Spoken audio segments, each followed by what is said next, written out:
দর্শক, রাজধানীর সোনারগাঁও হোটেলে চলছে খাদ্যপণ্যের বাজার সরবরাহ ও সক্ষমতা বিষয়ক সেমিনার। আমরা সরাসরি চলে যাচ্ছি সেখানে।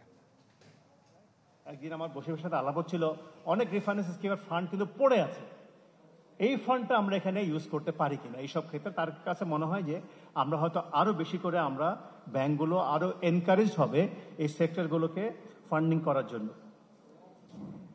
আমাদের যদি একটা কিছু কিছু নাম্বার বা ফ্যাক্টস আমি এখানে আলোচনা করতে চাই, সেটা হচ্ছে যে আমরা গ্লোবাল কমোডিটি প্রাইস যদি দেখি, এটা কিন্তু মোটামুটি আমরা দেখছি যে এক্সপেক্টেড মডারেট স্লাইটলি ইন 2025, কারণ আমরা ল্যাটিন আমেরিকাতে এবং এশিয়াতে আমরা দেখেছি মোটামুটি ভালো হারভেস্টিং হয়েছে।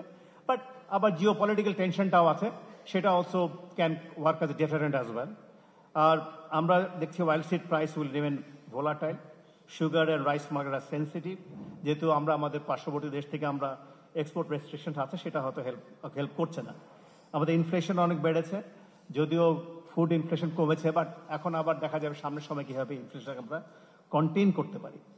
আমরা দেখেছি এসেনশিয়াল আইটেম বলতে সয়াবিন অয়েল যেটা লুজ, সেটা প্রায় 75% কমেছে, মাছ রুই ফিশ 68% কমেছে, ব্রয়লার চিকেন 63% কমেছে।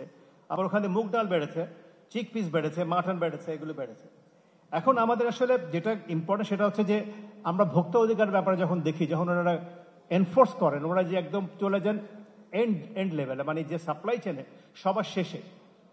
কিন্তু আমাদের আসলে আমার কাছে মনে হয় আমাদের আরো আগে যদি ইন্টারমিডিয়েট যারা আছে সেখানে যদি আমরা কাজ করতে পারি, that will help us in terms of এই যে প্রাইসটাকে স্টেবিলাইজ করতে আমরা হয়তো চেষ্টা করতে পারি।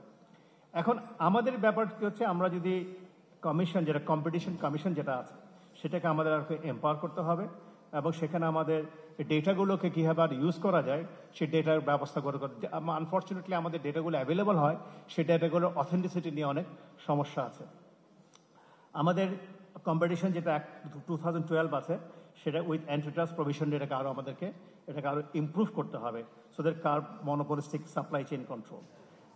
আমার কাছে মনে হয় যে আমাদের যে হাই ট্যারিফ ইম্পোর্ট যেটা হাই ইম্পোর্ট ট্যারিফ যেটা আছে প্রায় আবার 27+ এসেনশিয়াল আইটেম, সেখানে I think we need to relook. আমাদের এই ট্যারিফ স্ট্রাকচারটা কিন্তু is not I think sanity আছে। যখন রাজধানী সোনারগাঁও হোটেলে চলছে খাদ্যপণ্যের বাজার সরবরাহ সক্ষমতা বিষয়ক সেমিনারে আমরা সরাসরি সম্প্রচারে ছিলাম।